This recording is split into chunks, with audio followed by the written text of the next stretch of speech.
I'm just going to start recording because I think this might be a nice part of the interview. You can talk about your longevity in the field. Longevity, you bet. Well, okay.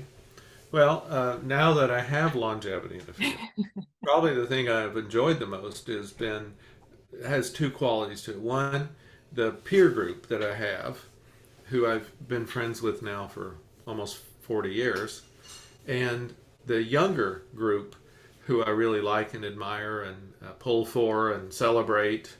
And, it keeps me somewhat optimistic about the future because you see patterns you would know, being the editor of JEG, you read a lot. And by Mhm. reading a lot, you see patterns. And some of the patterns in the field are things that the next generation are going to break through. They're enhancing or moving past things that, while great ideas when they were thought of, and as they've continued to develop, I would say, they do kind of get replaced. Because, on its best day, in my mind, giftedness is a hypothetical construct.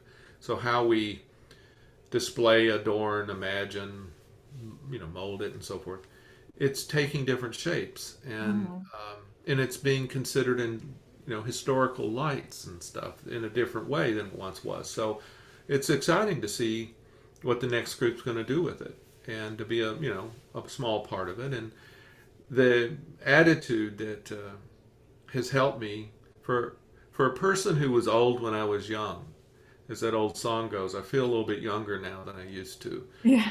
I I have no desire or need to cling to findings of my own, Mhm. or even important findings, while I appreciate them and study them and in many cases internalize them.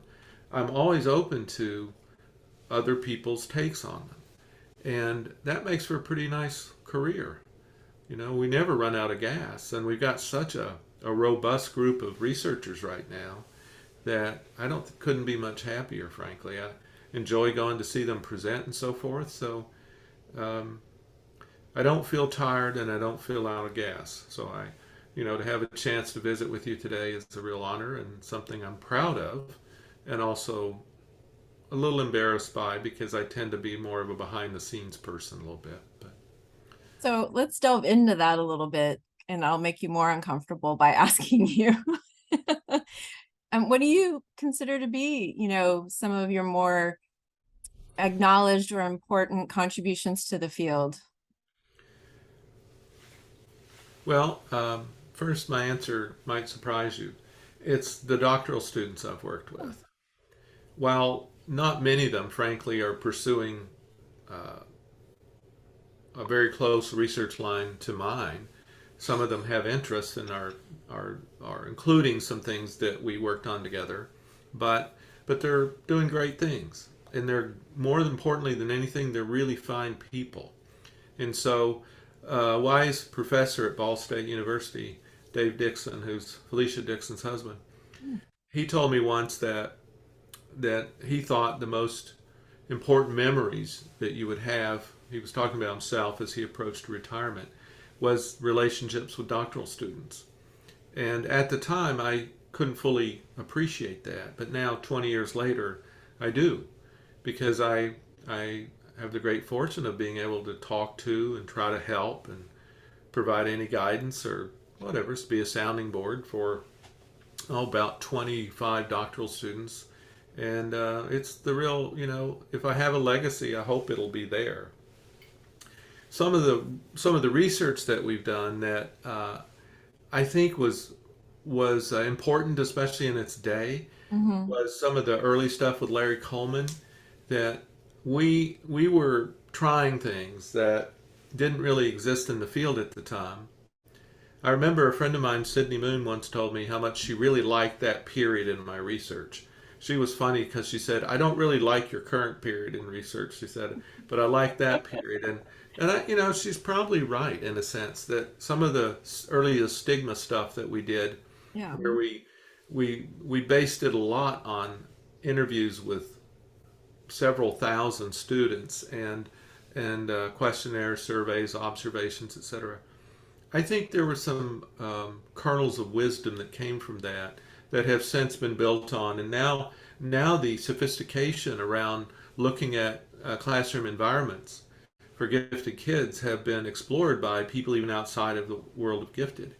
There's a really cool study by Exline and Lobel, I think is their names, going back 20 years, where they looked at upward comparisons Hmm. within the classroom.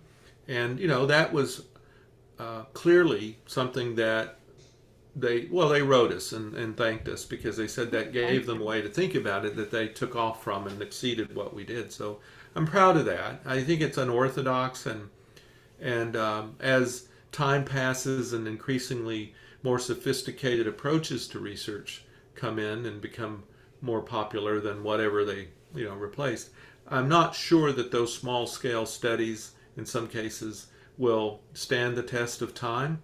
But I think the studies that those were kind of foundational for Mhm. will stand the test of time. So I think the stigma stuff, we did a replication study in Ireland and in India recently.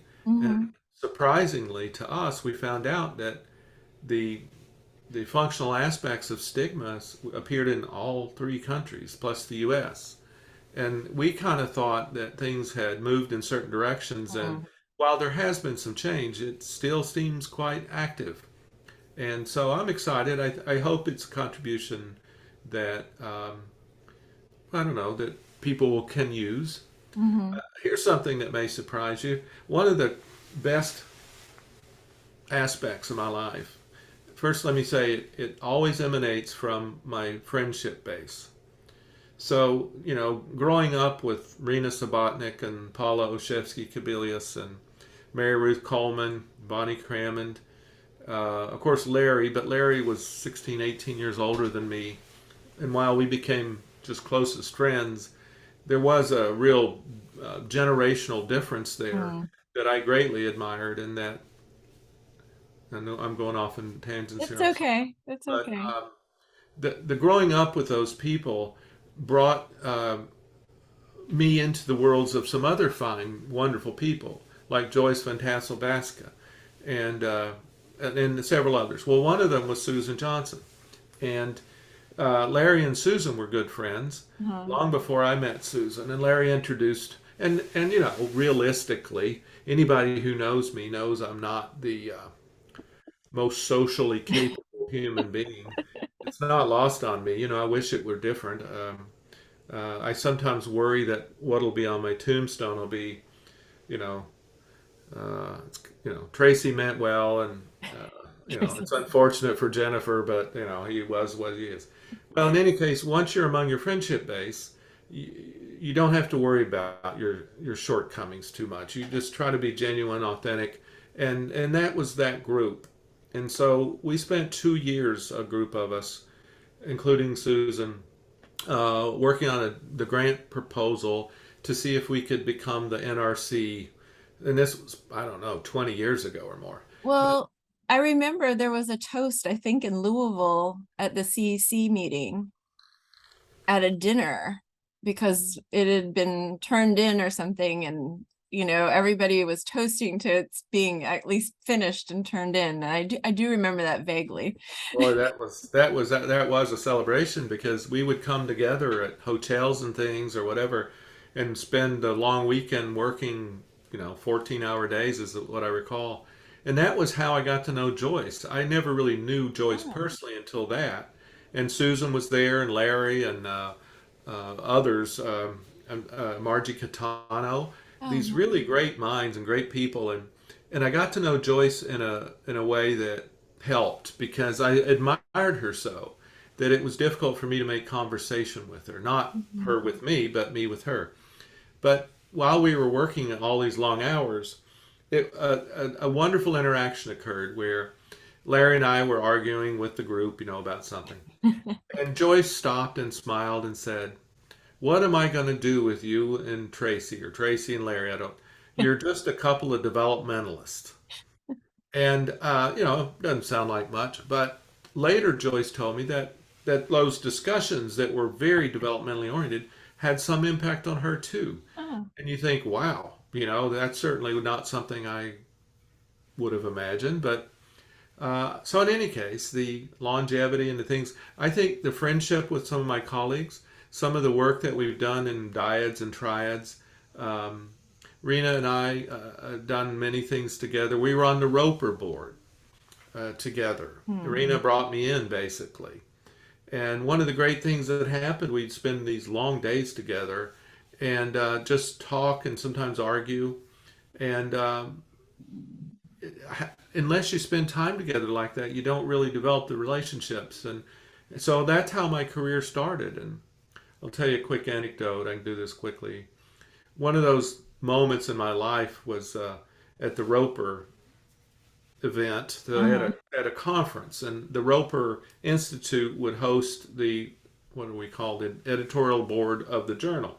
So there Okay. were about 12 of us who'd come together for several hours. And I was standing in a lunch line in the Roper building, the house, and on one side of me, now I'm about maybe 30 years old at this point, is Nancy Robinson. Oh. And on the other side of me, I knew as soon as I'd say it, I'd forget his name. I'll think of it here in a minute. But one of the two towers from Columbia, and I'm just absolutely stuttering and stymieing. I've read a lot that these two people had written and admired them so. Nancy and I became close friends, and isn't that nice? I mean, I don't know how much difference in age there might be. I'm going to guess 25 years between Nancy and I, and we became very good friends over the years. And she helped me out in my career, and so she helped me out in my career. So I think these friendships and some of the work that came from them, and some of the doctoral students I've worked with were people who others sent to us, and so that was really a kind gesture Hmm. for someone to send their doctoral student to you to work with you. So one or two more things about things I hope will have an impact, and one might surprise you. When Larry and I were doing all these studies that I consider wonderfully eccentric, and we were getting all sorts of fun feedback about it. I got my very first review. Larry and I published a piece in 1988 together, and we didn't hear anything about it for a couple of years. And we were both a little dismayed because we thought we were onto something. I think it was called Is Being Gifted a Social Handicap? Oh, okay. So I didn't hear anything about it. And then I got a letter from Franz Mox, and I thought, wow, this is cool. So I read the letter, and he said a couple nice things about the piece, but he was really writing to tell me that we didn't cite him enough in Oh. that. So, I thought, well, I'm going to take the good here and but that was the extent of the feedback. But so that was, those early days of trying to earn your stripes and to build some reputation and how long that takes. And I was so fortunate to have Larry Coleman in my corner, Hmm. a person who I consider a very good friend these days for the last 25 years. At one point, when we were just around each other first time during a tag meeting, we were doing these long, like 3-day trainings during tag around DEI issues. This is 20 years ago at least, Right. maybe 25 years ago. So I was meeting with my friend recently at NAGC, and she said, Tracy, I need to tell you something. And she said, Tracy, when I first met you, I didn't like you. And one of the things I love about this person is there's just no filter. She just says exactly what she thinks, and I've always admired her and appreciated that about her. And her saying that didn't surprise me, but hearing it, of course, was like, okay, I understand. But she said, and Larry just looked over his shoulder because she heard, just looked over his shoulder and said, just give him some time. And she said, I did. And, now we're close friends and have been for 25 years. And that's the nature of these long-standing relationships. And I love to hear and watch and see who's writing together, who's working together, because I think that's the future of the field. I think individuals doing their own work is helpful, but Hmm. having groups of people work together, I think often brings out the better work. As Hmm. far as that stuff. So the part that Larry didn't like, I want to mention this because my affinity for Larry knows no bounds, and I attribute any success I have to Larry. I would write, when we'd write together, 60, 70 word sentences. And he would break them up into 10 7-word sentences. And it took me a little while to catch up with him. He was so smart. Larry was always about power relationships and the Mm. importance of our research being equal in power versus that kind of relationship. So he said writing has to be like that too. That anybody who won't take the time and exert the energy to write in a level and way that average people can consume and understand is not a true scholar. And they're just maintaining this equilibrium in power. And so it took me a long time to get accustomed to his writing, and I don't think he ever tried really to get accustomed to mine for good reasons. But he lived his values in a way that I didn't emulate the specific values. This one I did, but some of the others like Tai Chi, that was not in my future, and some other things. But he was just a wonderful person. So after we were emphasizing the eccentric studies, the stigma stuff, especially early, I was working at the Indiana Academy at that time, and I was reading the literature, and there really wasn't a lot that I thought would provide a foundation for people to say, well, what is the psychology of the gifted kids we identify? What does it look like? So that became my mission. I worked a lot with the other heads of schools, and the other heads of schools around the country would do some research, but they felt like there was no advantage to them to publish it, that it Mm. might risk their schools a little bit in some cases. So I decided it was in the best interest of our field that we try to do as much research as possible while I was at the academy. And we did quite a bit. And like MMPIA data on 500 or 600 kids, that's a long instrument. I don't know if you've ever used it. Yeah. Larry hated this stuff. He just thought, Tracy, I won't use his language, but the short of it was that's not clever. That's not even important in his life. He thought us approaching it the way we were was a much more investigative kind of model that respected the people we were studying and giving instruments to people and correlating them and look at building different models just wasn't impressive to him. But I decided I wanted to stay with it a little while because in a matter of several years we produced, I don't know, a couple dozen pieces that people refer to quite a bit. Not all of them very good, mind you, but enough that I felt like, if you wanted to say what is a early personality research on these kids look like, you might find a few of our pieces. But that was where Larry's and my career kind of went like this a little bit. We always came back together, but boy, he didn't like it. He just didn't, he was nice to me about it, but it was clear he didn't think very highly of it. So can I, in terms of the writing and what you learned from Larry about writing, you were a journal editor for a really long time. And how did you apply any of those lessons from Larry to, your role as journal editor or your own lessons that you provided to authors? Well, that's a great question. I can tell you from my conversations and being around Larry so much. I mean, we shared a room at NAGC for over 20 years at the conference, and there were days where we didn't leave the room, where we were talking and Mm-hmm. dreaming, and so it's hard to overestimate the impact he had on me. But as far as the editing had an impact on me there too. I always wanted to be the editor of JEG. And that was because of Jim Gallagher doing it and Larry doing it.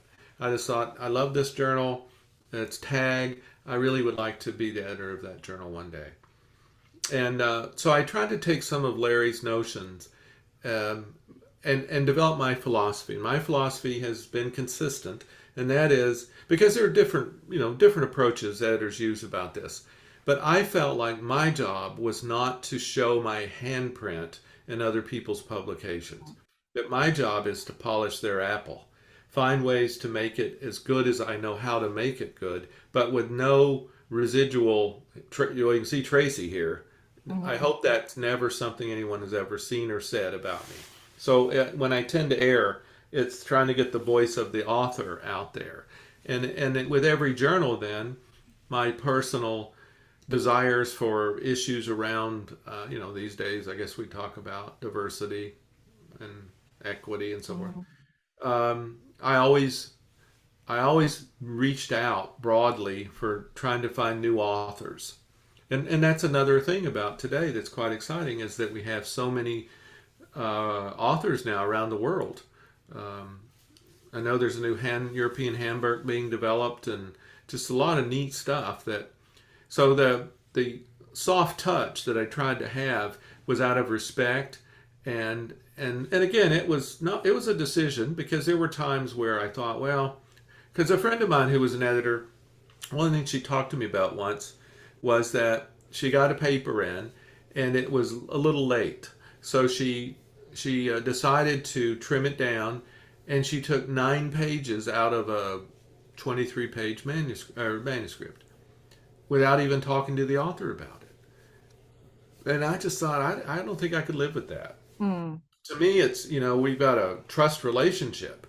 We're going to work together to try to make this piece the best it can be, but not making everything look like me in some way. So that was important. And that probably was rooted in Larry's sense that until and unless we will treat everybody with the same degree of respect, that we're always going to have some research that's um, it's just not true. It's from the perspective of the researcher and not the people being studied.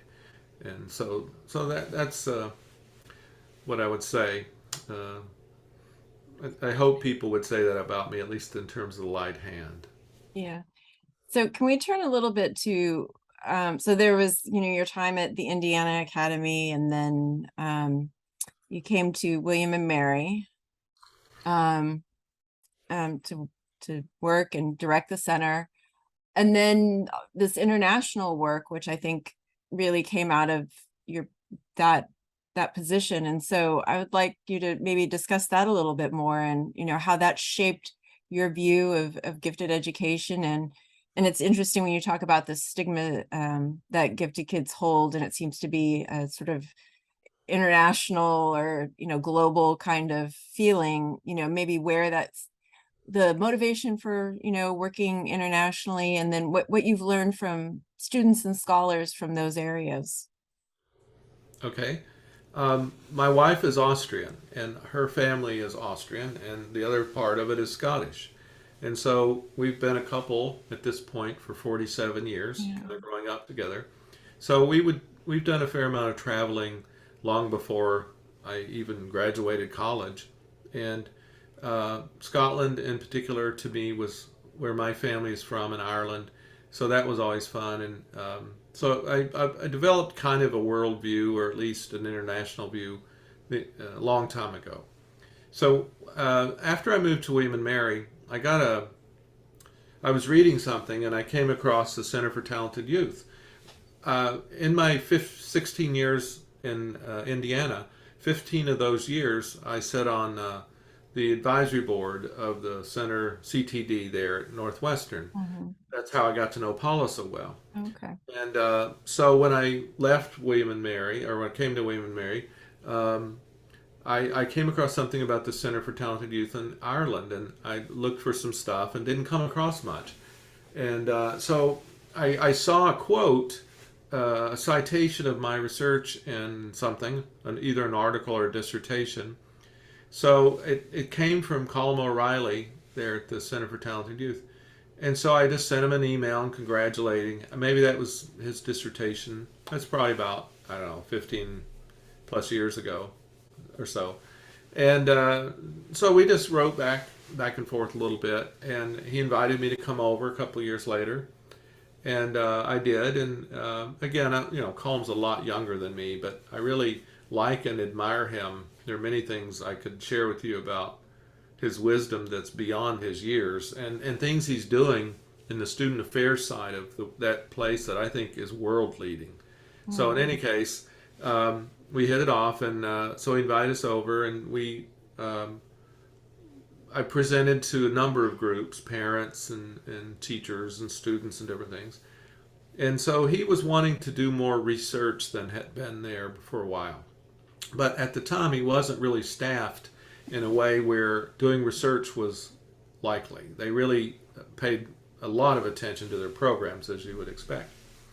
So we talked about some research and we got some going. And I've always listened to what his interests are. And the first series of studies that we did were educational. The experiences of the identified gifted students in Ireland. And I will tell you, one of the things that was greatly appealing to me about working in Ireland was that in the United States, you know, you can have really good ideas and you can have all sorts of data for them, but whether you ever get school to adopt it, Mm, yes, you're certainly not going to get the whole United States to adopt it. So in right. Ireland, it was a bit different. That our early research on schools, you know, the Minister of Education came and went to one of our presentations and presented in the same one, and afterwards was keen to try to implement some of the findings from this research. So that to me was an amazing sort of experience to have, and it made me very optimistic and so forth. And so we did research together. We sort of became the research arm for the Center for Talented Youth, the William and Mary Center, and and Jennifer is also a psychologist, so she was heavily involved in the research as well. So after a few years of doing that, or 5 or 6 years, 7 years, he asked us to serve on his advisory board, and we've been doing that. And he serves on our advisory board because I wanted to make it a little more international. Then he invited me for a Fulbright, and we put the paperwork together and put it in, and that worked out. So we spent an academic year there for the most part. And so the goal is to produce research, because if you look at what exists on Irish gifted youth, you'll find there's very, very little. Hmm. So, so it's just such a great opportunity. And some of it, as Joyce used to say, research is me search. A lot of my family is from Ireland. And so I have that sort of what I'd call a natural interest Hmm. to learn about the people of Ireland and so forth. And frankly, they're just so darn nice to me. Whenever I go over there, as my dad would say, it's like I hung the moon. And so it's hard to not feel good about being there. And so we keep doing research and presenting together. And we still do a lot of research with them in mind. And Jennifer and I help with their staff because he's staffed a little bit differently now. So he has a couple of folks who can do research, do Hmm. research, and we work with them. And now we're going back in January for 6 months, and got all sorts of studies in the pipeline. We've got, oh my goodness, probably 5 manuscripts mapped out, and then a book that I want to write over the next couple of years. It would probably be a couple of years from the fall or next year, but um, I don't know. I think I probably went a little more in depth there than you were asking me about Ireland, but No, I mean, it's really interesting to understand how these relationships like I think, these relationships that develop over time and the research becomes, broader, deeper, more intense because you've developed these relationships and help to build capacity. And I think that's really important in other, like there's a growing capacity in the United States. And I think most of the research in gifted education comes out of North America. So I think this building capacity internationally is really important. And, when people reach out for help, I think that's, you know, a real impact, not only for them, but for the greater, gifted education field. So, and is the work in India through CT, the Ireland? yeah, it originated through Ireland.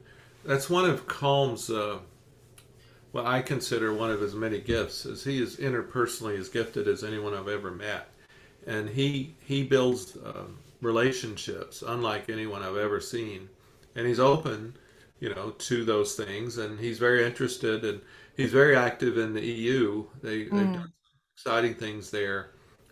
He's sort of been writing the script because he's been in this job now most of his adult life. So in the upcoming issue of the new Sing J Journal, I have 2 interviews, one with Colm O'Reilly and one with Paula O'Kay, because they now represent Paula's been at the helm for 40 years Yeah. and Colin for like 25 or so. And how they approach their work is quite different in their accomplishments, and there's some similarities and differences.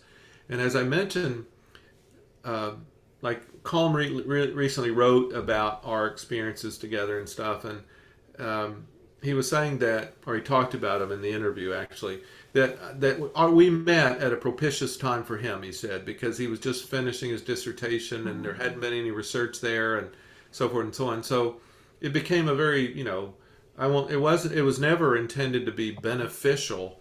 Like at that point, I was probably already 47 years old or something. I'd been a professor for 3 decades. So it wasn't like I needed to do this. It was just, how can I be helpful? And one of the cool things about him is he cares a lot about, in the residential programs especially, the development of the children there in a very proactive way. And so, if you recall, a few years ago, Ireland approved, was it gay marriage? That's what I'm remembering. Right. And that really surprised a lot of people. And so, the more I've gotten to know Colm, the more I've come to appreciate how sophisticated he is about the psychosocial issues of this age group. And he's hired this terrific staff who have expertise in these areas. So, um, so in any case, things that they're doing in the student affairs side of their school, I think is unique to the field, and I wanted to be a part of that. I learned quite a bit from, for example, um, the our work at William and Mary. My private work with families often is about suicidality, Hmm. really serious concerns within the family. Over the last 10 years, many, probably half the families I've worked with, have also included children people would describe as trans. Mm. Prior to that, a good many kids who were gay, lesbian, bisexual. And so I've always had that commitment to, society just supporting its people. Right. And so this, everything I'm talking about now is stuff that I don't talk about. It's private. It's to do help families. Um, I got the idea for this going way back when I was at the University of Wyoming. I don't know if you remember, you might, Matthew Shepard, who died in Laramie. Well, that's where I was. And another good friend of mine also died in a similar fashion, a gay male, just the nicest person I may have ever met. So, in any case, I came out of my office one day there in the School of Ed, and waiting out in the hallway was a family of about 4 people. Mm. And they asked me if I was Tracy. I said, sure. And they had driven 3 hours because they had heard a rumor that there was a professor in the School of Ed who would talk to their family who has a gay child, a gay gifted child. Oh, wow. And there was so much in that statement. Needless to say, it really affected me. And we talked for quite a while and stayed in contact for a decade. And from that moment on, I guess I really was more sensitized to the need to be active here. So some of what I do in my career is very much informed by all these kids I get to know and their families. And every now and then we feel like we may have helped keep one alive. Again, most of these things I can't write about, or will take lessons learned and try to share them in ways that can survive the vetting process. But again, a lot of it just can't be shared. So this research that Calm wants to have done and what he's doing is so proactive that they're the leaders as far as I'm concerned. There are probably other programs I'm unfamiliar with, but I know a good many of them, and so far I'm most impressed with them. So I just like being a part of it, and Colm and I are pretty good friends, and I wish it for everyone, frankly. I think I've been to 30 countries or more now. Hmm. Sometimes our center gets asked by a country to write a research report, but they can't let it be known that it's coming from the United States, Mm, and that creates some interesting dilemmas. But our center's kind of motto is we don't hold any gifted kid hostage by chance. They don't decide who their parents are or where they were born. So we right. try to be smart about, well, our commitments to all high ability kids, and most of the time it works out really well. So I have good friends in, I don't know, 30 countries, but probably 25 maybe. And the stuff in Ireland is probably what some people would know about. But this other stuff, we've written books for a couple of countries that they use in training their counselors and so forth. And I feel pretty good about it. It's not all like Vita building stuff. A lot of it's just trying to be helpful. Mm-hmm. So it's something I guess I feel proud of. And working with Calm um, was, he's very kind when he talks about these things, but getting to know him might have been more important for me because it just unleashed an ability to work in a way that you knew what you come up with was going to matter in where Mm-hmm. you're working. Yeah. It was, I mean, I guess less, you could actually see, your work being put into practice and, the fruits of the labor, whereas sometimes here it kind of goes out into the ether and you don't know where it lands, depending on the way the wind is blowing sometimes. So, um, I was thinking about what's a good metaphor for this, and I'm not very clever or creative, so I'll take President Biden's notion of from the middle out. That once I got to the Indiana Academy and spent a decade there, my appreciation for being in the climate, being around the kids, I got to know 300 plus gifted kids quite well every year for about a decade. So my access to, because they treated me with kid gloves, I never fully understood that. They never treated me like a school administrator. Somehow we hit it off. Maybe my social limitations were things they felt like they needed to be kind about. I don't know, but they would involve me in all sorts of conversations, and I still have conversations with some of them who are 35 years old now, and I learned so much, and it made me realize I have the utmost respect for people who can do research um, in schools. mm, It is so much more complicated and requiring decision making going on in real time. And that's why Paula and I became good close friends. Is we both had that as a goal, and we both worry about it and try to keep doing it. But it doesn't make your life any easier. It's quite difficult and complicated. As don't mean to say I'm telling you that, but that's been my experience. And so, like you said, there's the reward part, but there's also the challenge part. and it's that nebulousness, when you go and you just don't know, right? So anything in schools are like living beings, so anything can change at a time, and so much is out of your control when you do work in schools. Absolutely. Really, Yeah. nothing's within your control. That's what I found. And, I remember reading about Jim Borland's Javits grant from some years ago and his struggle with keeping people in the program. Yeah. That was sort of a classic study for me because, Jim's as bright as it gets in the field, if you ask me. And the kind of struggles they dealt with were real life school struggles, in a big city like New York City and all.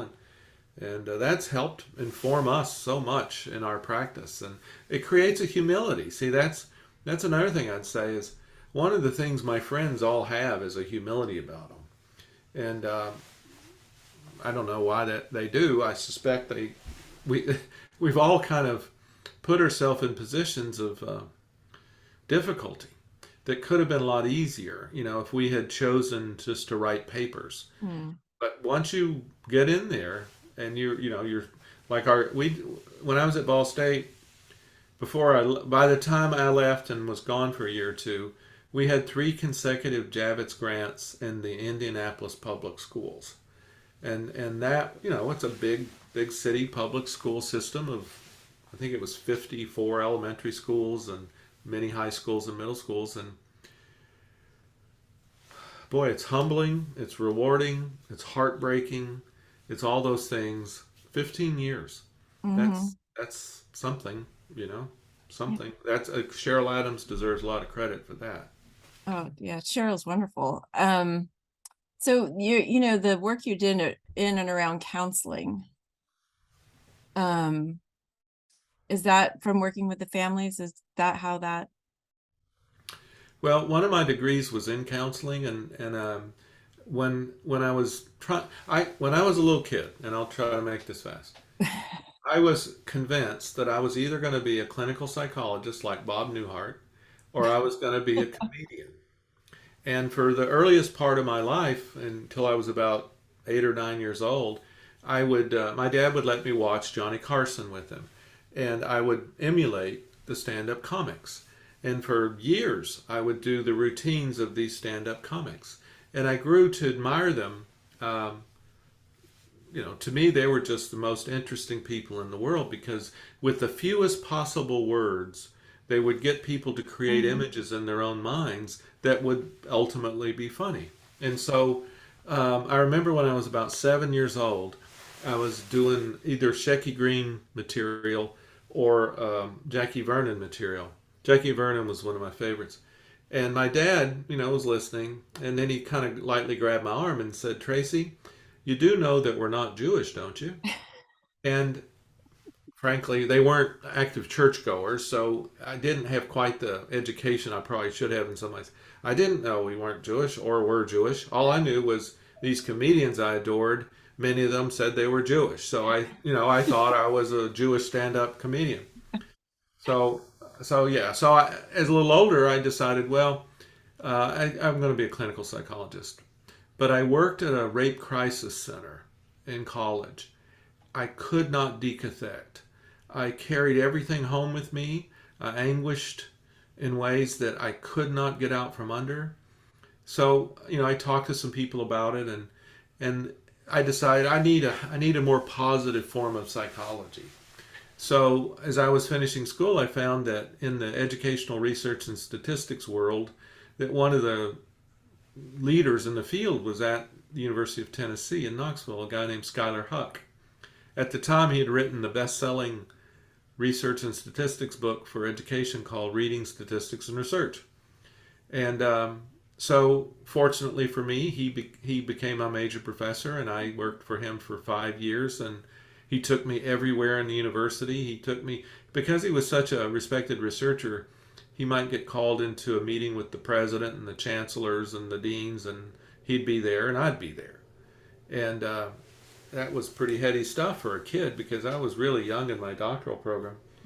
And so I really thought, well, I think this is the way I want to go. So I studied heavily in research and statistics and testing.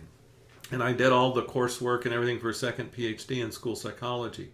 So I was wanting to go neuropsych, and that was my first dissertation topic. But, keep in mind how long ago that was. It's 40 years ago. And Tennessee didn't have the technology I needed to do the study, so I ended up doing other things. In all that time, though, I also took all the counseling courses, all the assessment courses, everything I could, because, quite frankly, Jennifer was working for the Tennessee Valley Authority. I don't know if you're familiar with that, TVA, Yes, I am. Yep. as a systems analyst, and was making far more money at 25 and 6 than I would make for the next 15 years. So I wasn't in a big hurry to graduate. It wasn't until we found out we were pregnant with twins that just like that, I had to drop everything and get a job. And so I was going to get a second PhD, but I needed an internship year in child clinical. So I opted to forego that in order to get a job. So that's how my career started in essence. So I had the counseling, always had the passion for it. I've always done some, but I still don't decathect well. The occasional work that I do, probably only about 15 kids a year, seems to suit me okay. And it's, ironically, the more serious, I don't know. I almost all the kids I ever talk to are really struggling. Like other efforts haven't worked well, Hmm. and so sometimes people think that the giftedness piece is the key piece, and so we try that, and sometimes it works. And again, someday if I ever get a chance to write down some of these stories, if they're reasonable to write down, there are three or four examples where some fast acting and bringing together different people help keep a few kids going. So I'm very proud of that, but I can't really say much more than that about it. Yeah, well, I mean, and it's important, I guess, piece of how you come to projects, or you always have that lens, I guess, in the back of your mind or at the forefront. And so I think working with kids, regardless of where they are, has really, informed, your the way you approach your research, the way you deal with other people. And so in our interactions over, I guess it's over 20 years now, I've witnessed that, and just the humanity you have for other people is really clear. And I've always appreciated that about you. Well, that's nice of you to say. I wish, I wish I was like I can speak to a group of 5,000 people and not even get jitters. But going to a social soiree to this day, I still get anxious about it beforehand. Now, I often experience it fine, but I know I'm not good at it, you know? So one of the things I tell myself is I'm really good about serious matters. You know, if someone wants to talk about serious matter, I'm really good in that setting. I'm not so good about just talking. Mm. And so I think that's why my comfort with these children is pretty high. You know, their circumstances are quite serious and dire in many cases. It's very comfortable in that. But social soirees are really my Achilles heel. But, you know, I do like people a lot. So I don't mind like when Larry and I and a lot of us would get together, quite often I wouldn't say 5 words in the night. But I'd have a great time and I'd laugh, you know, a lot of those things. But I've always been very quiet. My dad told me, Tracy, what you need to realize is you have a quiet but thundering enthusiasm for what you do. And I hope that's true. You know, I feel like that's true, but it's not always, I don't always know if others see it. But I will say, in a nutshell, I probably, if I had to say, who do I really admire in the field? It's Um, people who contribute beyond their own personal vidas. You know, their vidas are important, and in these days, perhaps more than it's ever been. But if you don't help other people along the way, then I don't put a lot of, you know, I just think, well, okay, that's your cup of tea. But to me, you know, that's one of the reasons I adore Susan Johnson so much. There are so many ways that Susan helps people that are behind the scenes that, you know, she has some of the finest doctoral students, and it's not random, you know. And you know, I know she starts with really good people, but she also has ways about her, and ways of interacting with people and looking after people and encouraging people and challenging people that I felt, you know. We like to kid sometimes that if you ever hear Susan say to you, "Well, that's a good idea," but or if she reaches over and touches your arm while you're talking, you're about to be schooled. And, you know, I love that. You know, the I love being her student. the other one is, well, that's really interesting. Yeah, I that's pretty great. I remember coming back from my interview at LSU, and she said, "Well, how did it go?" And I said, "Well, they thought my research was really interesting." And she stopped, and I said, "Not the way you think it's interesting." And she, That's funny. That's good. But isn't it amazing the what I would sort of describe as the potency of few words with her? mm, You don't need a lambasting or a harsh criticism or anything. You don't need any of those. And she's not gonna. I've never seen it. You know that she'd share them, but she tells you. You know, her commitment to quality and development, and I think is second to none. I just wish I had. You know, I can say in 1,000 words what Susan can say in 50, mm, yeah. and that's a real unfortunate quality of mine. So, but you know, that's been my joy, my personal joy is getting to know her. So, you know, and watch her and Larry carry on with each other. Was just they just laughed so much. What can you say? is my distinction about the importance of doing for the field, doing for other people. I try to be very tactful and subtle and behind the scenes, but there's not a week that goes by that I don't write letters for people or help people get jobs or help them with their data. Just anything I can do to be helpful. And I know that it probably, if you said, well, geez, Tracy, how many publications did you not do because you did these other things? I don't know, probably a lot, but so what? You know, Mhm. these doctoral students that we graduated, when I came to William and Mary, one of my goals was I wanted to make sure that we served as many different gifted kids from as many different backgrounds as possible. And Joyce, of course, was very committed to that too. And also doctoral students. I wanted to make sure that everybody who was interested in coming here felt welcomed. And so I would go on these subtle tours and meet with groups of teachers and so forth. And we recruited very easily. We recruited, oh, I don't know, 10 or 12 African American doctoral students who've all graduated. None of them didn't graduate. And they're all very fine people, of course, but also, academics. They're really doing neat stuff now. And it's hard to not feel good about that. That's one of those things where I don't exactly pat myself on the back. So if a student were to come to you, I mean, what's your advice to new academics coming into the field of gifted education? Well, I mean, there's a certain self-preservation today that's a little different than when I started, and I've been around a long time now, so things have changed so much. Mhm. For example, I still resist some of the expected, I don't know, kind of self-aggrandizement that universities kind of want.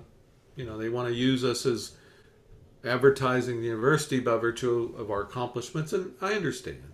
But some of that is really beyond the pale, in my opinion. But the young people have got to pay attention to those things. Learn the game, learn the ropes. But I'd really encourage them to not lose sight of the value, your feelings um, about yourself by helping other people. That if you do everything for yourself, you'll have a tremendous vita, but you won't necessarily have. You can't pick up the phone and call. Like we work with 23 school districts in one of our programs called Camp Launch. Mhm. I can pick up a phone call and call superintendents and say, hey, I'm thinking about this. What's your wisdom about it? And if you're always just taking, like gathering data from places, you miss out on the humanity that's inherent to our work. Now, granted, it adds complexity and it might keep you from publishing as much and so forth. But if you'll build those relationships, it's kind of like with Calm. Neither of us intended to. It probably took a couple, 3 years of us interacting and so forth before it became apparent that we kind of liked each other, Mhm. and now at least in my case, I'd do anything for Colin. I've been around so much. I've seen his son grow up. He was like 2 years old when I met him, and now he's 15. Yeah. So it's those kinds of important relationships, and um, so I don't know. I don't know if there's any wisdom in any of that, but the connections with people and the service part. I mean, and by service, I don't mean necessarily what universities expect from you, but when I lived in Muncie, for example, one of the very first things I came up on. So this is 30 years ago. Was the local school district had a self-contained gifted program that had multiple grades in it. So 1 and 2, Mhm. 3 and 4, and so forth. And I got to know it really well, and my kids went through it. But when I first got there, it was about to be shut down because the Office of Civil Rights had determined it didn't represent Muncie's demographics at all. And so they had like a month to come up with a plan to try to, fix that problem. And the program had been around probably 20 years at that point. So they called me and asked me if I could help. I said I'd be happy to try. So I looked at the data and what the challenge was, the charge, and so forth. So I only had about a week to work on it, and I got to know this woman there named, Ermeline Faulkner. Ermeline Faulkner from Indiana, someone I hope to see next year or in the fall when we go to NAGC. So Ermeline Faulkner is a very prominent African American person who was an elementary school principal in Muncie. And over a little time, the report was forwarded. The Office of Civil Rights felt like it was a good enough plan to support. So changes were made. And one of the things that Ermeline did was she went out into the African American community and lobbied them and did all sorts of things like saying, this is so important to your children that if they get this Mhm. opportunity, they need to take so much so. Now, transportation was provided by the city, but for Ermeline said, I will show up at your house if they don't get on that bus, and I will personally drive them to the program. Well, and she meant it, and they knew it, and because what the white folk in Muncie didn't know, and I didn't know at the time, but the children of color were scared. They were being expected to go 5 miles across town to a white neighborhood for their kids to be in school all day with white kids for the most part. And that, they had never been really recruited in a way that made them feel safe and comfortable. Ermeline fixed all that in 1 year's time. So from the first year Ermeline got involved, everything changed. And that's the power of those people, those individual people. Sometimes professors can't be the change agent, but they can help the change agent. And Mhm. Ermeline and I became good friends because, frankly, I was in awe of her. The people in the community would show up. She would talk to people and she'd go to barber shops because she said if you want certain things to happen in Muncie, barber shops are a really good bet to get the dads in particular, and the beauty shops and things. So a lot of things that traditionally people I've known trying to build these programs didn't or wouldn't do, but Ermeline knew exactly what to do, and she was so well respected that people listened to her, and she made the impact. Had I tried to do those things, I don't think I would have had hardly any success. Mhm. So it was the right person, right time, committed. The opportunity was provided her to run this program.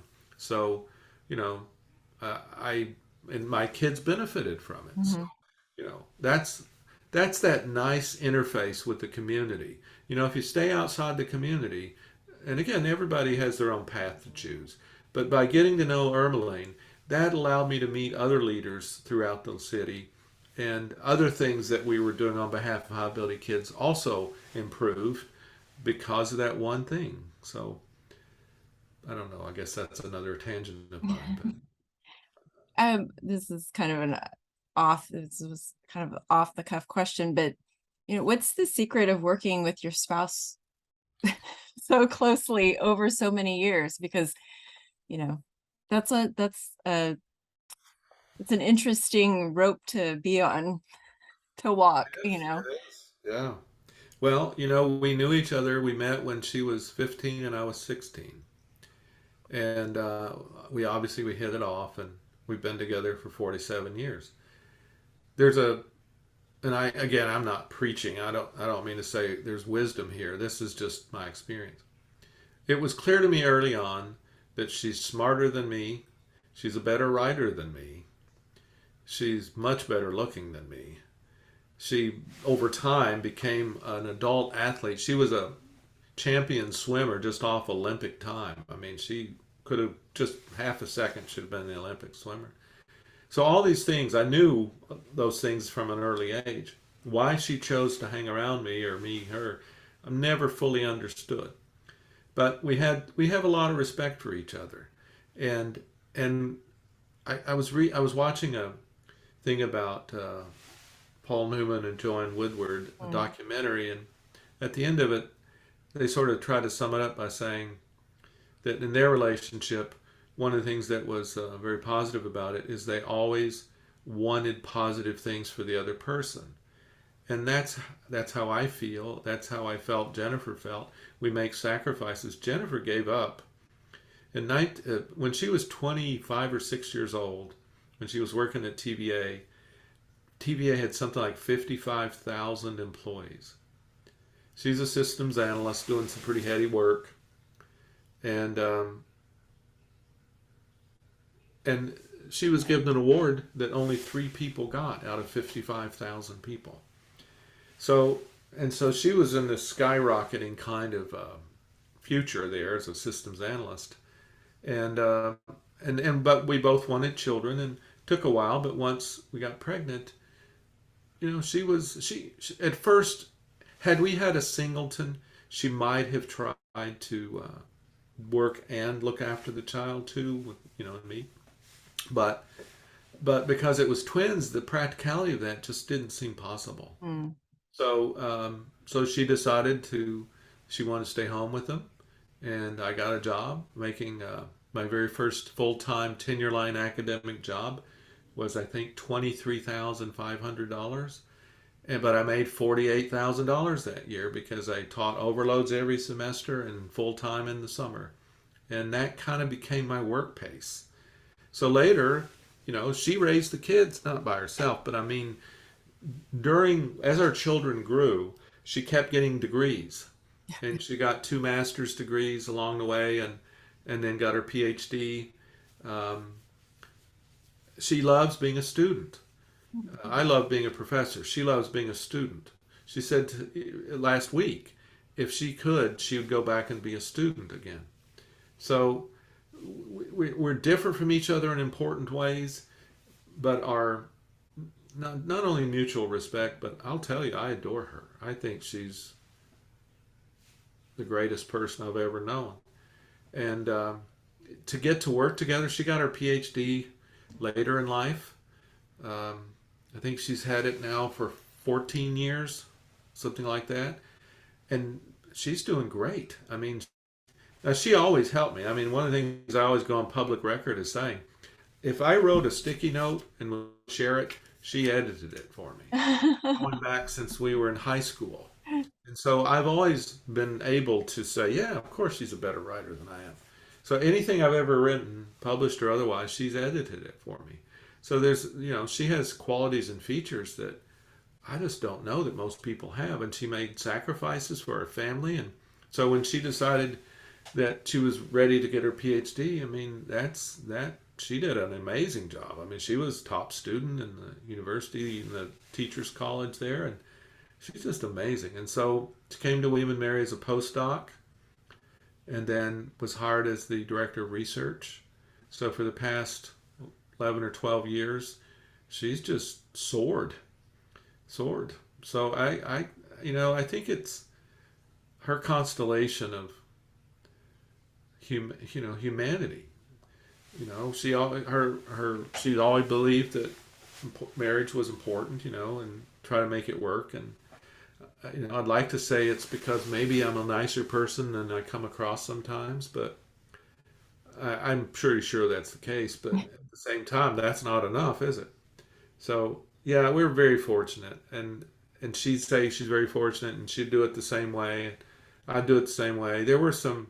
I tell you though, to be frank, Jennifer, the trade-off as I've gotten older, Mm. how much time I missed with my children when I was, because we went from 2 incomes and no children to 1 income and 2 children overnight, and the 1 income was $23,500 a year. So I have been sort of trying to add to my basic income every year of my career, and it's gotten less. I don't do as much extra work as I once did, but we both made sacrifices that we both of us could appreciate, and I'm so thankful that she's hung in there with me. I hope she will continue.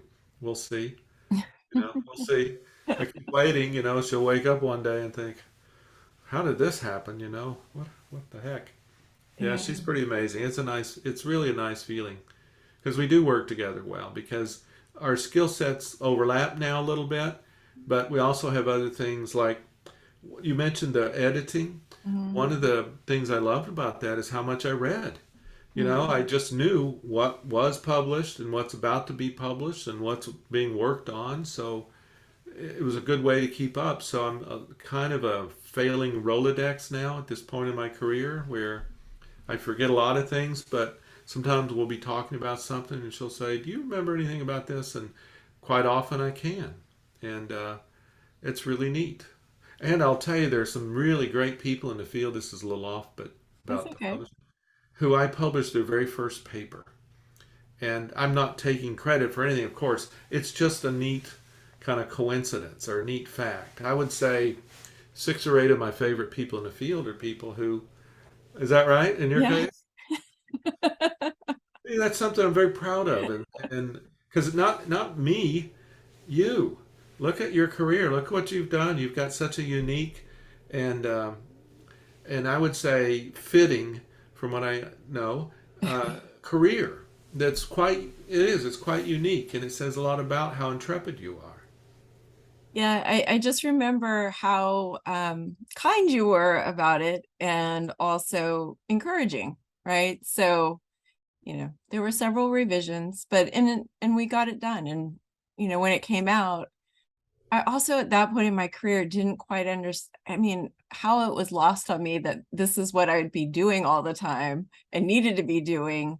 Um, and then it kind of clicked all of a sudden when that paper got published, like, because back then you didn't need 6 published papers on your vita to get a job coming out of grad school, or even, now a lot of people are doing postdocs before they get jobs.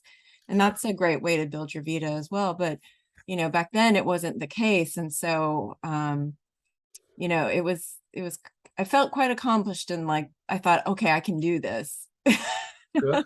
And this might be one of those things that Larry taught me indirectly, because he told me when we were there was no doctoral program in gifted at Tennessee, Hmm. and so I was like his first doctoral student he worked with, and we hung around with each other. I never had a class with him, but I was there on a daily basis when he was writing his first textbook. So, I'm goofy and I don't, I'm full of confidence but don't know much in that point. So, so he talks through what he wrote every day with me, because he's a very disciplined man, and he would sit down at 8 and he would get up at noon, and he wrote for as much as he could, and that's how he wrote his textbook. So we would debrief on it. So I got to be there as kind of a fly on the wall. And one of the things he told me that really made an impact was his first paper he published was kind of uh, a satirical look at something, and it landed and got a lot of good feedback. His second paper, though, the person was so hostile and aggressive about it that it just crushed him. He said he didn't write for publication for 2 years after that, because he just, the upset and turmoil, how he was treated, caused him. And we see some of that in our field, Oh, yeah. I've never understood why people think being mean makes you appear smarter. Mm. Now, granted, maybe being kind doesn't make you appear, I don't know. But to me, working with someone might have news in it that isn't always positive, but it doesn't mean your job is to put your thumb on them and make them feel bad about themselves. Those early publications are really important. Mhm. Larry, 2 years, he didn't write. So that's probably why I kind of started thinking, well, if I ever become an editor, uh, that's probably one of those important, because Larry, there were a lot of lessons I learned from Larry that weren't him saying, never was him saying, Tracy, be like me, because we used to kid a lot and people used to laugh when I would say, because Larry, 6'3" from Long Island, New York. His mother was Orthodox Jew and her father was Irish Catholic, and they were very active in the union organizing in the 40s and 50s. And so, and here I grew up in the suburbs of East Tennessee in Knoxville. Couldn't be more milk toast. And so we loved, because sometimes people would confuse us. And, Larry's 6 inches taller than me probably, and, couldn't be more different as a human being. So we used to just love ribbing people about um, that difference. But that's a good example, I think. And I'm sure you've done this too. You find people who they don't have to agree with you on everything at all. As a matter of fact, a little bit of a different perspective goes a long way. And this has really been reiterated to me in a very powerful way. Some of the what I consider very healthy and robust discussions of late around DEI have convinced me that people have to be at the table. You Hmm. know, the idea that individuals with power can decide everything, that's a crippling problem for our society. And so these editorial roles, if my goal at least would be, can I tell you one more story about GCQ? Of course. Well, let me start with Joel. It wouldn't be fair for me not to include Joel. Um, while I'm a few years older than Joel, we got to meet. Gosh, I don't remember for sure, but one of the earliest interactions was he was producing the journal, the Proof Rock Journal, Right. and he had ideas about maybe making it something else. And so he and I were talking on the phone for like the first or second time, and I said, Joel, have you ever thought about, what? Who am I to talk to somebody who owns a journal and say, have you ever thought about doing this? But don't always show good judgment. But have you ever thought about making this more of an empirical journal? And he liked the secondary gifted ed sort of thing as a Hmm. niche. And so he said, well, would you like to be the first editor if we do that? And I thought, wow, that's taking some chances. I had already edited a journal called the Journal of Humanistic Education, so I knew a little bit. So I said, well, sure, we'll give it a shot. So that's how we got to know each other, was that, and then all that Joel used to do for the field. I mean, my God, the parties and the food and the gatherings, and he was amazing. And he's another one of those people who brings people together in extraordinary ways. So he and I always considered him a very good friend, and certainly a wonderful sounding board. So we worked with JSGE for years, and I was, let's see, I was thinking I was doing JSGE, and I was walking down the sidewalk one day at NAGC, and I hear this big booming voice behind me, and I immediately recognized it, and I kind of panicked because this is 25 years ago, I guess, and it was Jim Gallagher, Oh. and he said, "Tracy, Tracy." And the second time he said Tracy, I thought, "Oh my God, that sounds like Jim Gallagher," and we'd never had a conversation or anything. So I stopped and turned around and walked back to him, and he said, Tracy, have you ever thought about being editor of Gifted Child Quarterly? And frankly, I hadn't. At that point, I thought it was well beyond my station and so forth. And, my eye had been on JEG because of him and Larry. But of course, I knew and respected GCQ a lot and read it and so forth. But I never thought, well, I could do that. Well, he said the editorship's coming up soon. I'd like for you to throw your hat in a ring. There's a whole decision making process and group. You know, I'm not I'm not someone who can decide it.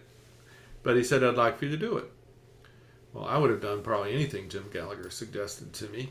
So I did, and one thing led to another. I'm not really sure how a decision got made, but it did. And so I transitioned from JSGE to GCQ.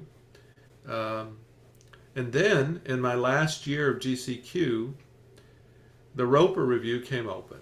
And I'd been working with Roper people for 15 years by that point, or maybe 12 or so. And the Roper community is very close. You may know all this, but very close. And they had only had one or two editors in all the years of Roper Mm. Review at that point. So they were really worried about who would be its next editor. Well, I had been on that the board for Roper Review for a long time, and the people in the community knew me and me them, and so they asked me if I would consider being the next editor of the Roper Review.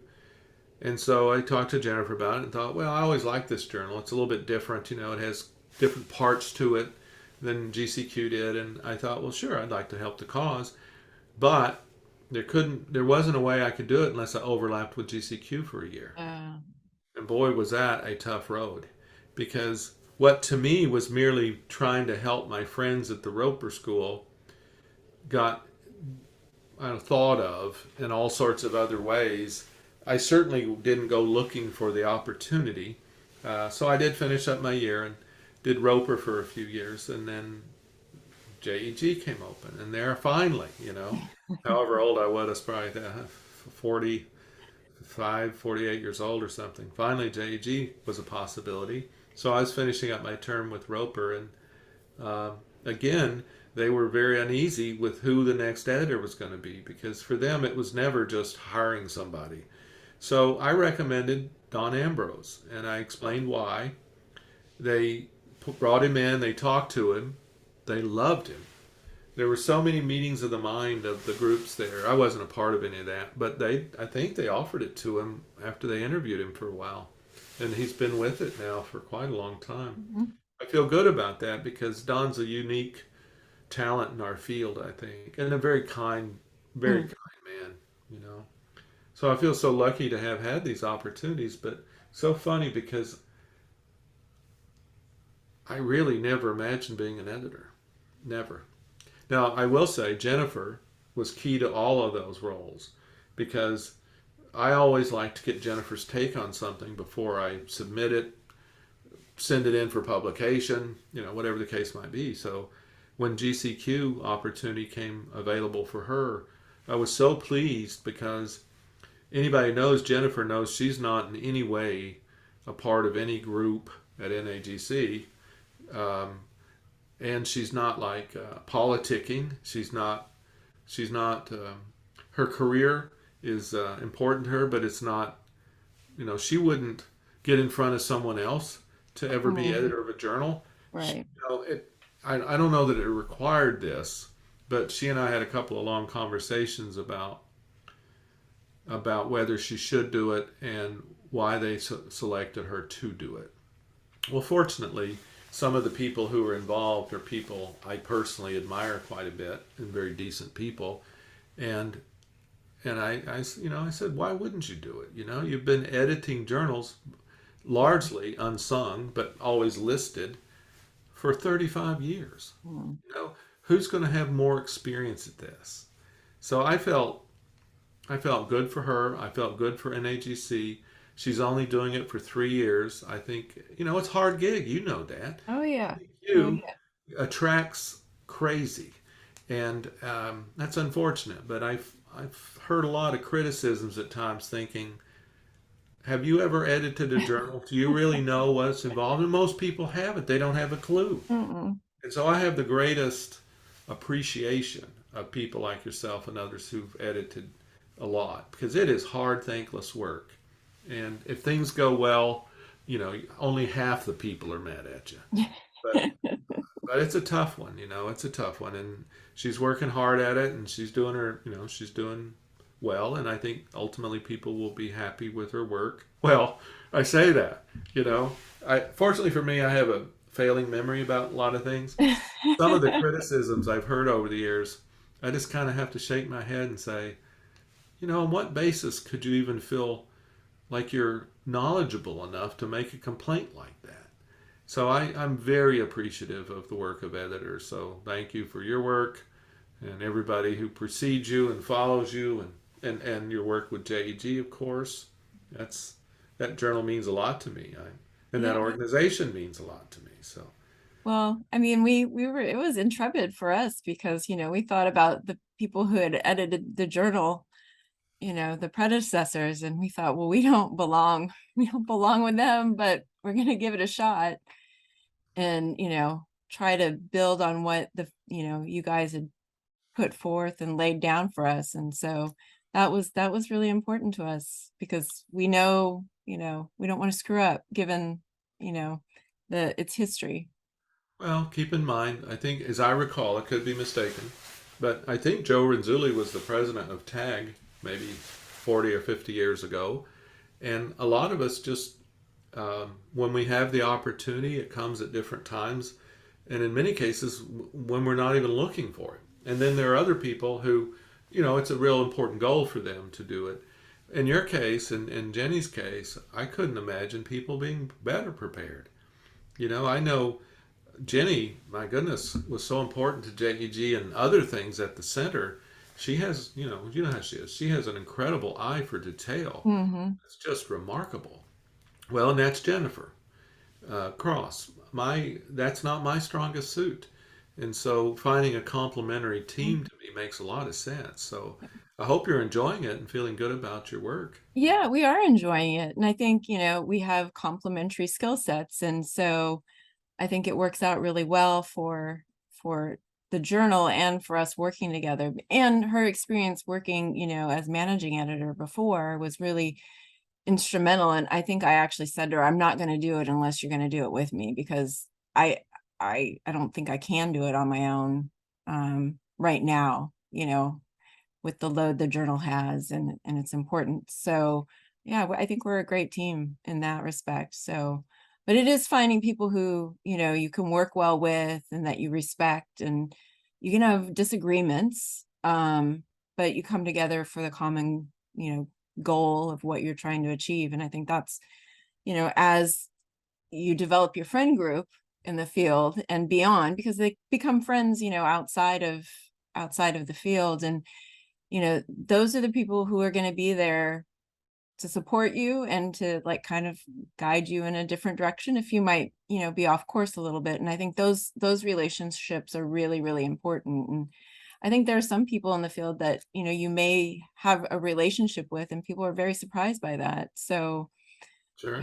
but I do think that what I see sometimes in the field, and I don't know if you have an opinion about this, but these sort of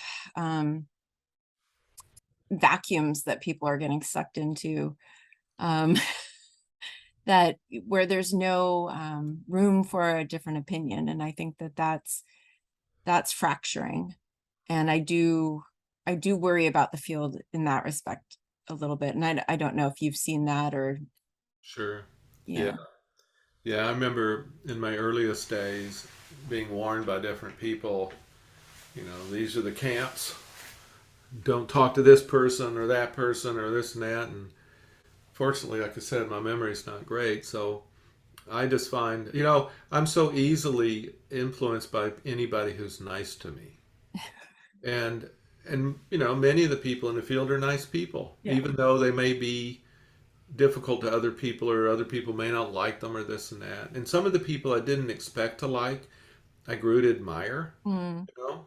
And but I agree with what you're saying that I long term for the field, I hope it can loosen up a little bit. There are ways of knowing that we really shouldn't politicize and make narrow. Um, but that's probably happening in all fields. I'm guessing. I'm not. I read a lot in psychology, and there are certain trends and patterns that. I'll give you a good example. Doing forensic research about gifted kids, who die, make Mm. attempts or die. There are some real orthodoxy here that if you don't do things in a certain way, then it won't be accepted by.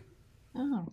Yeah, and that's kind of surprised me. So, one of the things that I'm hoping will make an impact on long term is this notion that if you think of how does a person get to the point where they're willing to take their own life, and if you study that as we have, and as long as we have now, about 27 years, something like that, there are some things that don't get written about very much. And one of the things that I'm pretty sure about is that no two people are the same, and certainly no two gifted people are the same. Mm. So their lived experience across their lifespans vary quite a bit. And if you take some literature from different fields and you say, why did this 18-year-old who looks like from the outside has everything in the world going for them? How on earth did they get to a place where they were hopeless and feeling so much emotional pain? Well, one of the difficulties is gifted kids can hide it. Not all, but many can. And Yeah. you can have the wisdom of Job and not see it. It's not as easy as some think. But so in any case, because we've done these psych autopsies and things, we took 4 years on each of the last two that we did. And I think there's some wisdom in this looking at the actual lived experiences of gifted kids who might become suicidal because they don't have lives like everyone else. Mm. Now, I'm not someone who believes that all gifted people have the same experiences or that they're in any way better or superior people or any of those things. They're people, but they do have unique experiences. And not all of them, many of them are the same, but some are unique. For example, those people, Exline and Lobel, who were doing the upward comparison research. Well, upward comparison research can only happen to high ability students. Mm-hmm. Nobody's worrying about kids who fail tests in the same way as they might be those who always ace them. And so, though those kinds of experiences, when you look across different communities, and this is where Rena really helped me years ago. Rena took me aside when we were at the Roper thing, so 30 years ago, and said, basically, Tracy, your research doesn't jibe with my personal experience. And then she described it to me. And she, I'm so thankful she did, because it got me going in a different direction. She grew up in New York City in what she called a ghetto. Now, to me, ghetto has certain meaning, but to her, it was community, and a Jewish community. And she said in her world that most kids vied to be valedictorian. It Mm-hmm. wasn't, wide ranging and studenting in her experience. That many of the kids, most of the kids, their families strongly encouraged them to be top students. So some of the stuff that we found just didn't map onto that very well. And that was a great point, because from that day, Larry and I made, major changes in our thinking, and the humility kicked in. We really had to go back and rethink things, because we were looking in certain types of public school settings. We weren't looking in every setting or even a wide enough range of them. So she was just really instrumental by that, and she cared enough about us to tell us. Some of our other friends didn't. I wish they had, or maybe it spoke to them a little bit. I don't know, but yeah, these relationships are so cool and so important. And one of the things, when I pass away or am about to, that I will think fondly about are, uh, if you don't mind me including you, people like yourself who've gone on to do great things, who I got to meet really early in your career. And the feeling that you just described about how you might feel about being editor of JEG, it seems to me that you're in the sweet spot of your career. You've got so much experience behind you.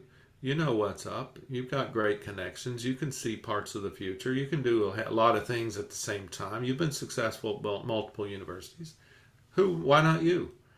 I mean, and then to partner with someone, like you said, with complementary skills, that's a wonderful asset. I'm so admiring of you and Jenny's relationship over the years. There's not, a lot of people in the field don't have those kinds of relationships. I had I still do, another great friend who wrote in the area of reading. And when we were at Wyoming, we were about the same age, still are. And our kids were little, so what we'd do is the families would go to bed and we'd come back to the office. And we would stay till midnight or 1 in the morning. And we would laugh hysterically because we were so tired, fatigued. We had little kids. But things were funny that I remember we laughed so hard that I thought I was going to throw up. The topic, believe it or not, was normal curve equivalence. Now, I can't imagine a pathway that would make that funny, but that night it was that funny. And so Roger and he helped me with some things I was writing, and I helped him a few projects he was doing. And again, he had been a teacher, so he knew, you might say, he had a healthy respect for the fact there are gifted students in the world. Oh. And one of them had killed himself. And so, and then, well, so Roger and I worked together for years. We're still friends 35 years later. And it was just put together because we were at a similar place in our lives. We had some similar. But let me tell you, I've often said that Roger, in some ways, might be the most impressive college professor I've ever known. Hmm. His dad was an aeronautical engineer, and he dropped out of high school. Hmm. I never would have had the courage to drop out of high school. Jennifer kept a journal, and I missed 120 days of my senior year in high school. Just didn't go at all. And they also missed 40 half days. Now things are different then, Mm, and they clearly didn't mind me not being there, which probably says a lot. But I felt like being there was like being in the control group during an experiment. That I was never challenged. You know, a couple of teachers were nice to me, but most of them were indifferent. My quietness masked a lot of things, mm, so I could show up on the test day and do fine. Um, so why am I telling you that though? Oh, so Roger though had the courage to actually quit high school, coming from a upper middle class background, you know, and I just couldn't do it. I just wouldn't go, but I wouldn't quit. So I've always admired him. When we were at Wyoming, I talked to him one day. We taught a lot of things together, and he was leaving early that day. Asked, said you need to leave. I said, okay, what's happening? You know, he said, well, my student, he named her, has fallen ill, so I'm going to mow her yard today. Now, how many professors do you know go to students' yards and mow it because, as a human being, he yeah. cared about this person and wanted to help her? You know, the normal sorts of status and things that we worry about a lot never kept Roger from ever doing what he thought was right. And boy, do I admire that because I'm so reticent about certain things, but he never was. He's a remarkable human being. Yeah, it's And so are funny. you. Do you Yeah. have? I mean, if we were talking, maybe we will one day in different shoes. Would you think sort of like me, in as much as because I know you have a lot of friends in the field and that they've been important and meaningful to you and your Yeah, and I think, career? um, in the last couple of years, I've actually tried to forge friendships with people that I wouldn't necessarily have a friendship, like they wouldn't be my first choice to like go and have coffee with or something. But Hmm. I think that's really, those friendships actually have developed into something very unique and important to me. Um, and I had to force myself to do it because, like you, I'm not that dissimilar. And, I would rather other people talk and I'll listen and laugh, or go along, but social situations are not my favorite, but I also don't like talking in front of large crowds. So, but it is, that the relationships I've made have been very important to my work. And I think that, without those, I would not be where I am today.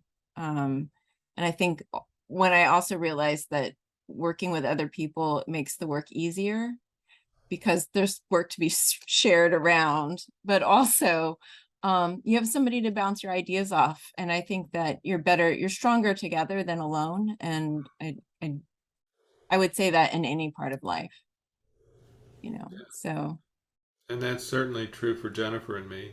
yeah. We just did a report of our camp launch program Hmm. this summer, and holding a residential program when the pandemic's still out there was one of the most difficult things we've ever tried to do, certainly me. And so writing up this report this is our 11th year, so we did a lot of comparisons to previous years. 2 years we were online, so this is the first year face to face in three Okay. years. So it was very interesting, but it was very hard. And, I don't think I'd want to experience it a lot more like this. It was just Mm-hmm. that challenging, partly because the the people who worked in the program were also affected by the pandemic. There was so much fear on campus still that it just was hard. It just, it was like cast a pall.